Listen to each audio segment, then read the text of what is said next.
welcome back. Christian Men Unscripted. Back with Seth Lazan. John is still gone. You know, we've told you why that happens. What I've noticed is you're wearing an Aviators hat and I'm wearing an Aviators shirt. That's right. Las Vegas Aviators are a minor league baseball team here in Las Vegas. You know, what's funny is we went there. They had faith night. They had a night at the ballpark with churches and gospel music, Christian music, not necessarily gospel, I guess same thing, I don't know. And then after they had players on the field giving their testimony, which is, cool. I thought, you know, I feel like there's a shift in the world that I'm seeing, especially in the United States where, you know, Christianity kind of fades away and away from people and people make fun of it. And now it's like coming back. I see it in sports. I see it in athletes. I see it all over the place now. I'm wondering, does it have to do with like COVID, everything was falling apart, it seemed like, or a new president who is, whether you like him or not, he is definitely putting God back into our politics.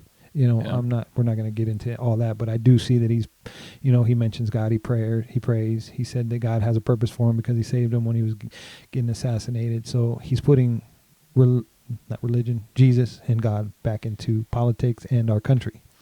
And, you know, it's funny that we didn't necessarily know we were going to talk about when this came on, but you had your Aviators hat on. And I just happened to, I was like, I wear this shirt. I didn't happen to, but, you know, I'm like, oh, let's talk about that because I'm seeing more of that. I'm seeing a lot more on the internet, a lot more people coming to faith that, you know, it wasn't cool, quote unquote, you know, a couple years ago where trans and, you know, all this was progressive politics. It's not a political show, so I'm not trying to get political. I mean, that's the thing. I think weird. I had a dream, like, about, like, shows and stuff, and it's like, I don't care about seeing two men kiss on camera. I don't care about seeing a man and a woman kiss on a show. I don't really care. I don't, just do you. You want to be gay, you want to be trans. I don't care, but you don't even throw it in my face, and I'm not going to throw my heterosexual lifestyle in your face either. I'm just married. If you're walking down the street with your boyfriend, so be it. I don't care. So I'm seeing a shift into more of a mainstream Christianity in this country right now that is not so against the grain anymore. Does that make sense? I might have babbled at the end there. No, I think I got what you're saying there. Damn, we forgot to turn the sign on again. Yeah, we're gonna keep it. That's all right. You can read it. It looks good. Yeah, but no, I think you're right. I think there's been a lot more athletes who are openly, you know, and coaches openly Christian. Yeah. And I think there could be, you know, a cause to that with you know the fact that, you know, during COVID there was a lot of, like, I think a lot of people were struggling with, again, their purpose, as we talked about last episode, is trying to figure out what am I doing now? Who am I now? If I don't go to work, if I don't do this, who am I?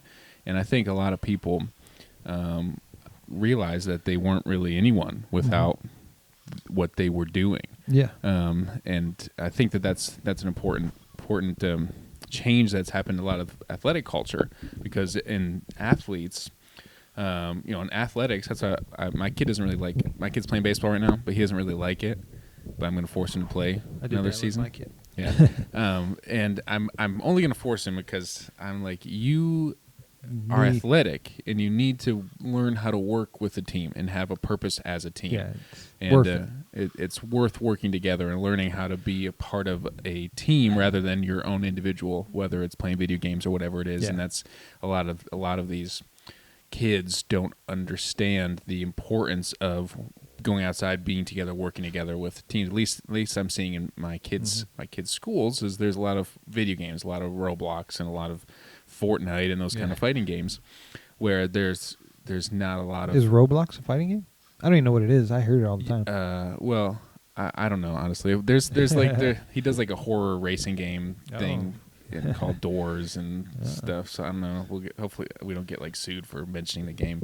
Nobody. They don't know. Nobody will from that. The president of Roblox is watching. Yeah.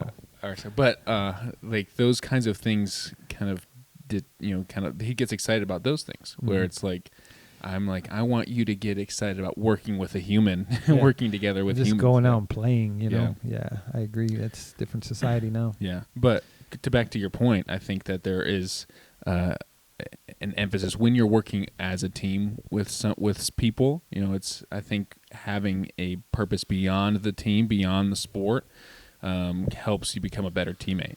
And I think we're seeing that a lot in the NFL and in college sports. Saw a lot of that during the college season, is these kids just praising God when in the past they wouldn't have done that. Yeah, I watched. So you ever see that baseball team, the Savannah Bananas? Yeah, they got some stuff out on the one of the guys is a big time Christian. He prays before the games. He does it on the internet. He prays for the teams, and they play gospel music in the clubhouse. And I don't know if the whole team is Christian, but it's very Christian orientated. Yeah. They were playing music on Easter and they were dancing. It was like, wow, I was like, I didn't know that. Yeah. Because I watched their highlights and they're dancing and stuff, and they travel. So I was like, oh, that's pretty cool. So that's kind of what made me start thinking about it. And then the Aviators had Faith Night. Like, you would never see that 4 years ago. They've had Pride Night forever. I've never seen Faith Night. Really? Whatever. I mean. Yeah. Well, back east, when I lived in Pennsylvania, they had Faith Night at the AAA Stadium. We'd go there. They had Faith Night at Philadelphia, and they also had every other night in those places. But I could be off base on that because I don't know. I just never heard of it before. They might have had it every year, but I've never seen it until this year. So I could be wrong. But I don't think so, because I go to the games a lot during the year because they're great. So. So I saw that, and I was just thinking, like, And I see these kids at church, and, they're growing, and, sometimes it doesn't seem cool to be Christian. Yeah. It's like, oh, I don't want my friends to know that I'm Christian and this and that, because I'm not cool then. But I'm seeing it's coming out as maybe it is. I was telling them that, like, when I see these young men at church, like, serving, like, teenage, 18, 19, 20s, like my son's age, 22, men. Young men who are serving the Lord and are Christian and are not afraid of it. It's just inspiring, man. It's just, and then you see these other kids are there and they just there for no reason and they act like fools. And like, it's not, it's annoying. You guys are annoying. Yeah. It's really the culture, the church culture is very strange in America. I mean, maybe other places too, but I know my experience is mostly in America is that there's this thought that's pervaded the culture since I was young, and maybe since you were young too. You say the sinner's prayer and you're good. Like you don't have to do anything. Right. Like, and I was actually I don't know if I mentioned this before, but I was in a McDonald's one time with my kids. They're young, in Pennsylvania, and this guy comes up to me. He's like, "Hey, can I tell you about Jesus?" And I was like, "Oh yeah. I mean, I'm a pastor, but." So I already know Jesus. He's like, "Hey, why don't I just?" He was, "I'm a pastor too. Like, can I just go through my presentation for you?" And I was like, "Oh, great!" And so I was like, "Great, brother is telling his, maybe I can learn how to, learn from him here a little bit." Yeah. First thing he says was, "Did you know that if you say the sinner's prayer and you accept Jesus into your heart, that you can go be a serial killer and your salvation's saved?" Oh. And I was like, "What?" You're like, "Hold on, man." I was like, "No, that's not how it works." But that is what we've been teaching our kids for years. Is you say this prayer and you have this, this get out of jail, get out of fire free card. And that's all it is. But that is not. I mean, Jesus says, he says the way is narrow to life, and few take it. So if we could really just say a prayer, I mean, there's probably millions of people in America who don't like God at all, but they said the prayer and they have some sort of random. It's like an insurance policy. Yeah, they're like, don't put all your eggs in one basket. Okay, I'm going to say that prayer in case you're right. Yeah, I don't care one way or the other. If you're right, though, I'm good. Yeah, that's not how that works. Yeah, but I feel like I think to your point, there is more of a understanding that you can't do that anymore. You can't just be. I think it goes the other way around, right? You can be a serial killer and then accept Jesus into your heart and change. Yeah. Because we talked about, it's funny you say that. We talked about that with our students. Somebody asked me, like, is Jeffrey Dahmer in heaven? I go, if he accepted Jesus into his heart when he was in prison, because there was a documentary where he was like, if somebody would told me about this when I was younger, I probably wouldn't have done the things I did. Yeah. He goes, and he accepted his, Jesus into his heart. Right. He said, and only God knows that, Right. So it's funny that you said it like that. That's funny. Yeah. Because that's we literally talked about it Wednesday. that's funny. Because I think it's true. Like you can, like anyone has the opportunity to repent and change. But if you're not, if you don't actively want to change, then I don't think you're actually wanting. You're just wanting the insurance. You're not wanting the relationship. Yeah, God's not an insurance policy. Right, and that's what I think we're seeing more of, is people are not they're understanding that if you want a better life, not necessarily a more successful in this world, but a more peace-filled, confidence, love-filled life, you have to count the cost and carry the cross that God has given us, and follow Him to a sacrificial death. And that's the imagery. Yeah. The imagery is to carry your cross to the same place that He died. Yeah. And to renounce all of the world and go solely towards Christ. Yeah, it's funny. You say it like that. I think that's the thing with these young men at church and in life. That might be Christian, but they don't want to give that popularity up. That cool, quote unquote. I don't know what's cool or not anymore, but out in the world, I can't be a Christian young man and pray and tell them about the gospel because they'll think I'm not, one of them, not cool. Yeah. So that's that, where Jesus was like, "Hey, give up everything and follow me," and they're like, "Oh no." Yeah, I believe. Can I say the Jesus. prayer and follow you? That's what I'll do. Yeah, and they're not willing to do that, and I get it. I mean, I was probably like that for a long time too. No, I was too. I remember, being a kid, 15, 16, doing bad things and then praying, talking to ladies, being, saying these horrible jokes and then you still say them though. I don't know. Yeah, I mean, like horrible as in like derogatory. Yeah, you said it before we did the podcast. No, I'm just kidding. He didn't. Right. Yeah, please. Now everyone's gonna see this and they're gonna be like, tell it real quick.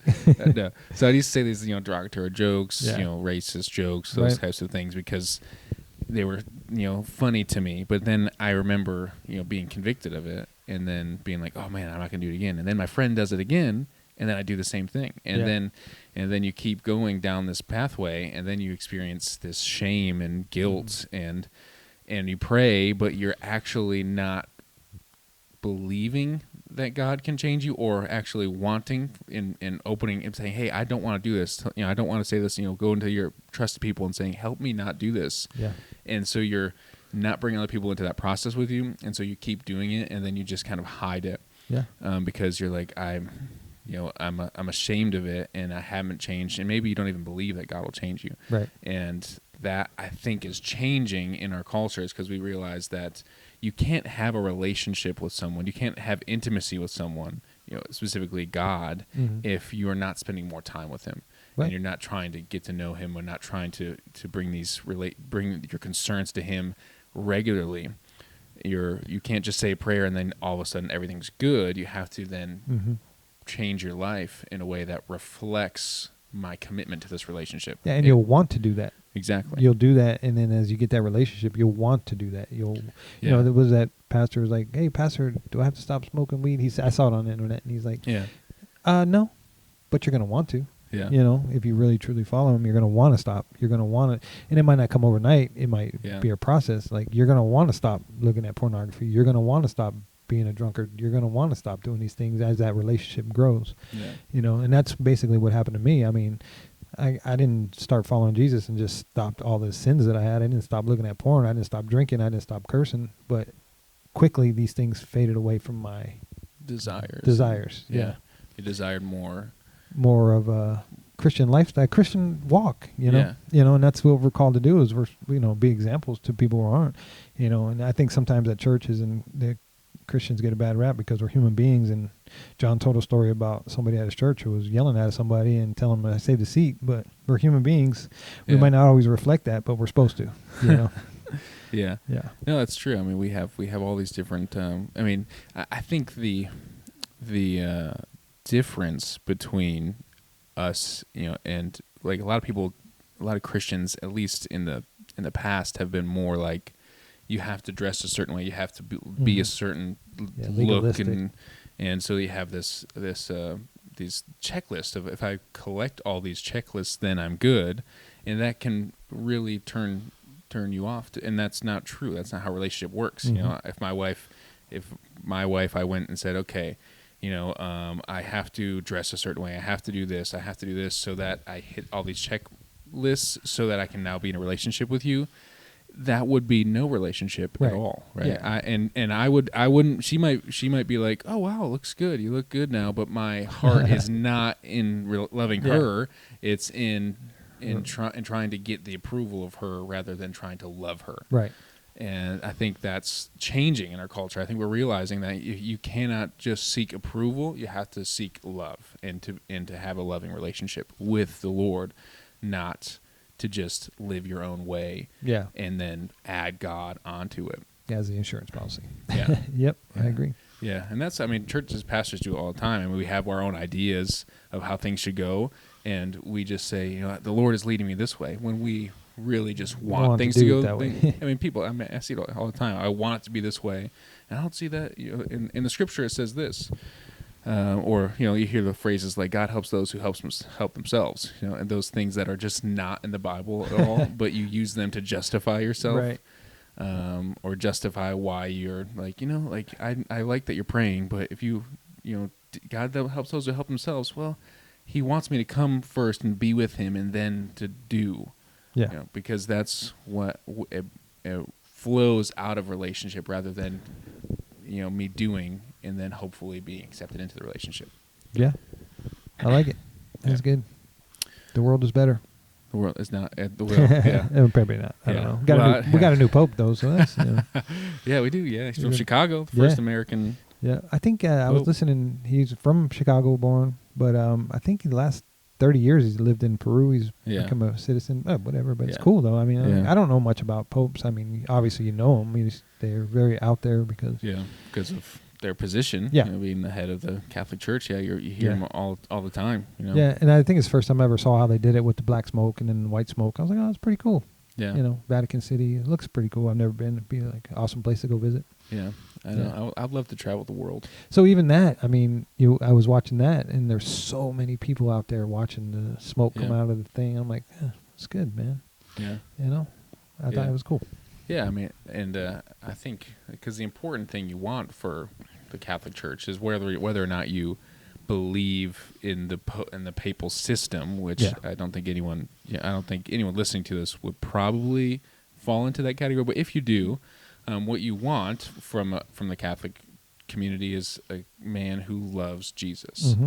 And that's what I'm going to be praying for the Pope, is that he just loves Jesus and brings people closer to Jesus rather than focusing on politics or those kinds of things that get the sound bites and get these, you know, the attention, but more so on living like Jesus. Yeah, I think they said the last Pope was a little progressive in his thinking. I don't know. I didn't follow it that close, so but I don't know. Yeah, I agree with you on that one. That's pretty cool. But I just thought the whole way they go about it was pretty awesome.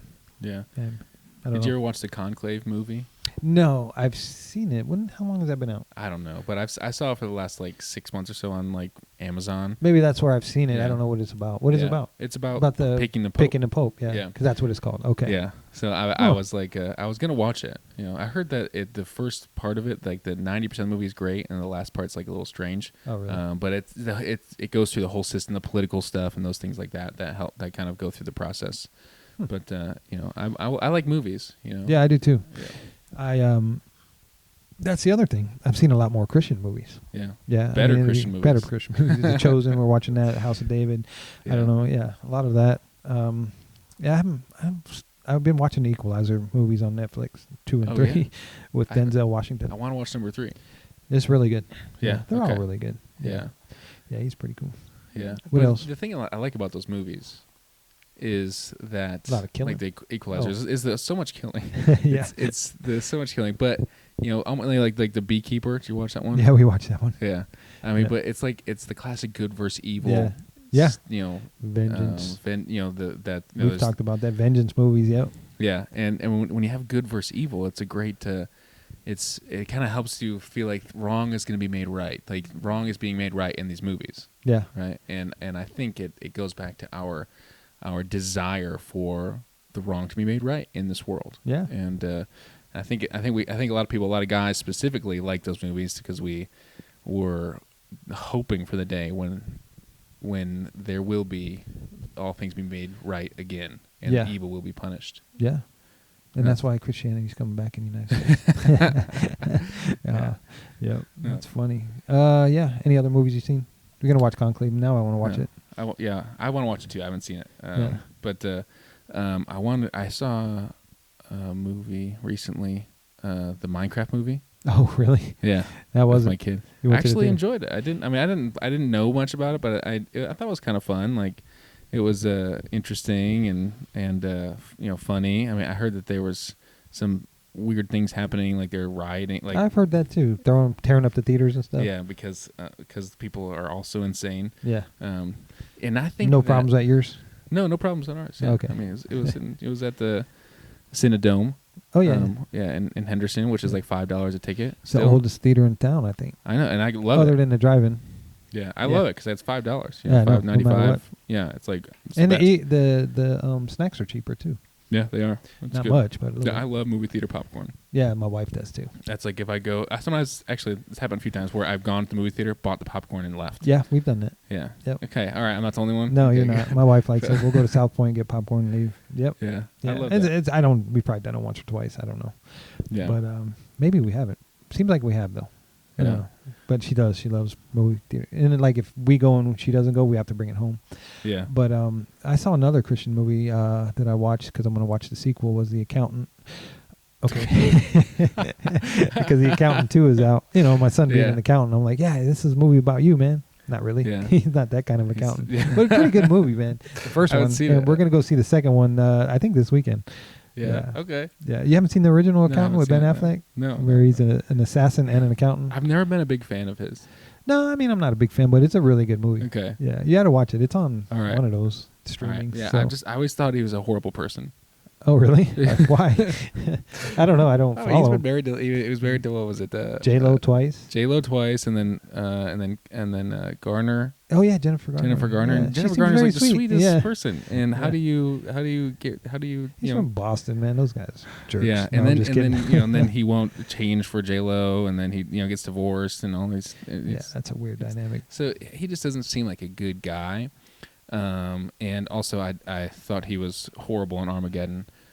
Oh, really? Yeah. I don't remember that movie that well, but I like that movie. That was with Bruce Willis, right? Yeah. I love the movie, but I was like, he could have made it better, I think, if someone was different. But Ben Affleck's young, and he like gets that good role. And he's had good movies. Good Will Hunting. I did love Good Will Hunting, though. Yeah, but not because of Ben Affleck. Batman? I don't think he was a good Batman. Batman was horrible. Yeah, that was I don't know what else he's done. Mm-hmm. But all that to say is Gone Girl was good.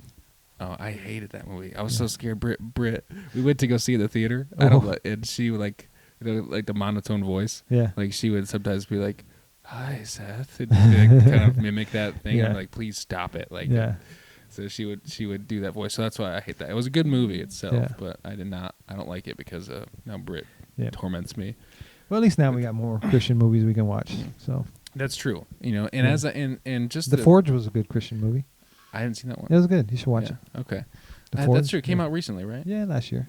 Yeah. It was good. We watched it. And to recap our conversation about movies and living the Christian life, I have my 3H glasses. Do you remember them?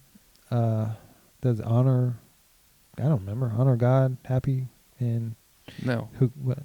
No, it's horrible. No, so I do remember it like 7 times on this. I know, but it just goes in one ear and out the other. So I have the Hope, the 3H glasses, instead of 3D glasses. Hope, heart, and healing. Yeah, healing. There it is. I got the healing one. Yeah. Yeah. But you want to.